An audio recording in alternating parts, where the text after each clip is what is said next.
ঈদ এবছর ভালো কাটে না ভাই, টাকা পয়সা ছিল না হাতে, বুঝছেন। আমার ঈদ ভালো কাটে নাই। আমার বউ ছাওয়াল সব গেছে দেশের বাড়ি, আমি একলা এই জায়গায় রয়েছি। মোটামুটি ভালোই কাটাইছি।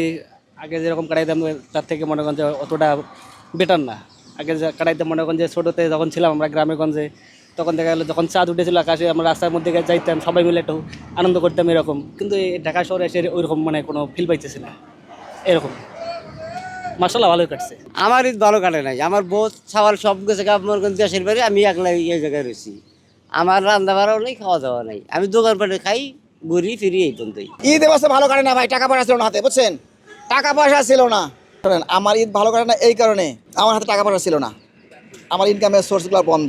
দেশে যথেষ্ট পরিমাণ কাজের এখনও অভাব আছে। আমার মতো বয়স্ক লোক বেকার আছে, আমার মতো আমার যে ছোটো ইয়াং পোলাপান বেকার আছে। এ কারণে আমার জন্য ঈদ ভালো কাটে না। ঈদ ভালো কাটাচ্ছি, ফ্যামিলি নিয়ে শহর ঈদ ভালো কাটাচ্ছি। ঈদে আমার এখন বর্তমান কোনো জায়গায় যাওয়া হয়নি। আমি তো ভাড়ার বাসায় থাকি, এরই তো আমার আত্মীয় স্বজন নাই। এই কারণে আমি একা একাই ঈদ কাটাচ্ছি খুব সুন্দরভাবে।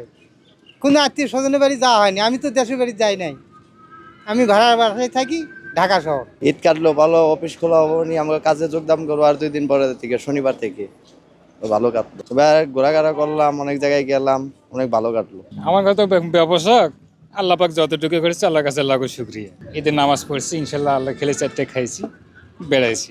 ছোটোবেলা ভালো করছি, এখনও ভালো করলাম ইনশাল্লাহ। ঈদে জমিনে মাঠে কাজ করতাম বা গ্রামে আমি রিক্সা চালাইতাম, ঢাকায় আসি আইসক্রিম বিক্রি করতেছি। ভালোই কাটালাম। ঈদের ভিতরে ধরুন এখনো ছুটি হয় নাই, ঈদের দিন থেকে খাটতেছি। ছুটি কবে হবে এটা বলতে পারছি না। তাহলে তো এবার পরিবারের সাথে ঈদ করতে পারেন নাই? না।